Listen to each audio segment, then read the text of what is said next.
नमस्कार दोस्तों अचानक बिहार की राजनीति में बड़ी हलचल हो गई है। राहुल गांधी ने तेजस्वी यादव को दिल्ली बुला लिया है। कहा यह जा रहा है कि हरियाणा चुनाव के बाद से राहुल गांधी ने अपनी रणनीति में पूरी तरह से बदलाव कर दिया है। वो अपने इर्द गिर्द के लोगों की बात नहीं सुन रहे बल्कि डायरेक्ट बातचीत कर रहे हैं और इसलिए राहुल गांधी ने यह तय किया है कि जिन जिन राज्यों में चुनाव है वहां के नेताओं से वो खुद मिलेंगे। अब कहा यह जा रहा है कि तेजस्वी यादव और राहुल गांधी के बीच अहम मंथन होने वाला है। क्या यह मंथन नीतीश कुमार को लेकर होने वाला है? भले ही नीतीश कुमार धनुष बाण फेंके दे रहे हैं। दशहरा मेला में हमने देखा जिस तरह से नीतीश कुमार ने धनुष बाण फेंक दिया, लेकिन एनडीए का साथ भी क्या ऐसे ही छोड़ने वाले हैं? ये बेहद अहम है दोस्तों, क्योंकि तेजस्वी यादव को अचानक राहुल गांधी ने दिल्ली बुलाया है और कहा यह जा रहा है कि गठबंधन के भविष्य को तलाशा जाएगा। क्या नीतीश कुमार अगर एनडीए से अलग हुए तो नीतीश कुमार इंडिया का हिस्सा बन जाएंगे? और फिर नीतीश कुमार के लिए राहुल गांधी के पास क्या कुछ है? क्योंकि लगातार ऐसी चर्चाएं चल रही हैं कि नीतीश कुमार को अपने पाले में लाया जाए। नीतीश के मंत्री भी कुछ इस तरह के बयान दे रहे हैं। उनके मंत्री हैं जमा खान, उन्होंने भी ऐसे ही बयान दिए थे। वरिष्ठ पत्रकार केपी मलिक ने भी इस तरफ इशारा किया था। तो क्या राहुल गांधी ने मिशन नवंबर की तैयारी शुरू कर दी है? नवंबर में नीतीश कुमार को इंडिया गठबंधन के साथ लाकर पटना और दिल्ली दोनों जगह एक साथ बड़ा खेल करने की तैयारी है। दोस्तों, अगर ऐसी तैयारी है तो यह तैयारी भारतीय जनता पार्टी के लिए मुश्किलें बढ़ाने वाली हो सकती है। तेजस्वी यादव बिहार में लगातार सक्रिय हैं, बिहार में लगातार उनकी यात्राएं चल रही हैं। वो कार्यकर्ताओं से, नेताओं से, जनता से संवाद कर रहे हैं। उनकी यात्रा का दूसरा चरण भी 16 अक्टूबर से शुरू होने वाला है। अब दोस्तों, तेजस्वी यादव का अचानक दिल्ली पहुंचना और चर्चा ऐसी है कि राहुल गांधी से उनकी अहम मुलाकात का होना, दरअसल इन दोनों नेताओं के बीच झारखंड, महाराष्ट्र, बिहार, इन तीनों राज्यों पर चर्चा होगी, लेकिन राहुल गांधी का पूरा फोकस बिहार को लेकर है कि बिहार में किस तरह से इंडिया गठबंधन काम करेगा और अगर नीतीश कुमार इंडिया गठबंधन में आते हैं, हमारे साथ आते हैं, तो फिर उनके लिए कौन कौन सी संभावनाएं हैं और फिर भविष्य की राजनीति कैसे तय होगी।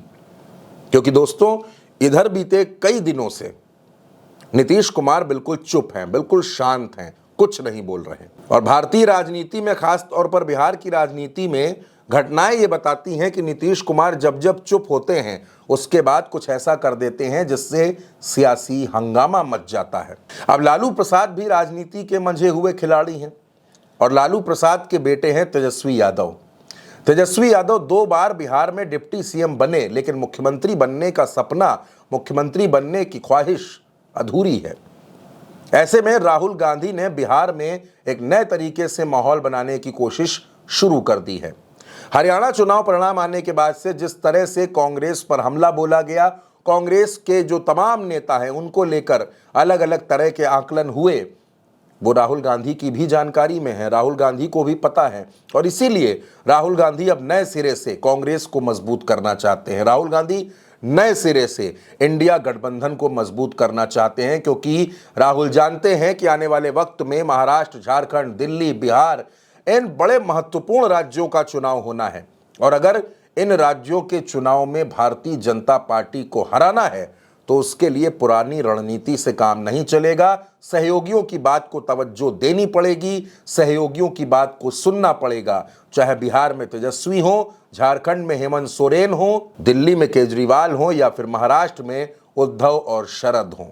राहुल गांधी ये जानते हैं कि अब थोड़ा सा लचीला रुख रखना पड़ेगा, क्योंकि अगर ऐसा ना रखा गया तो भारतीय जनता पार्टी को हरा पाना हरियाणा की तरह इस बार भी मुश्किल हो जाएगा और जीता जिताया चुनाव हाथों से निकल जाएगा। लेकिन दोस्तों, जिस तरह से तेजस्वी यादव अचानक दिल्ली पहुंचे हैं, राहुल गांधी से मुलाकात की खबरें आ रही हैं, ये एनडीए के लिए टेंशन वाली खबर है। बिहार में भाजपा और जेडीयू दोनों के लिए तनाव बढ़ाने वाली खबर है। तो तेजस्वी जब दिल्ली से लौटेंगे, क्या कुछ लेकर लौटेंगे, क्या कुछ तय करके लौटेंगे और उनके लौटते ही क्या बिहार की राजनीति में सियासी तूफान आ जाएगा?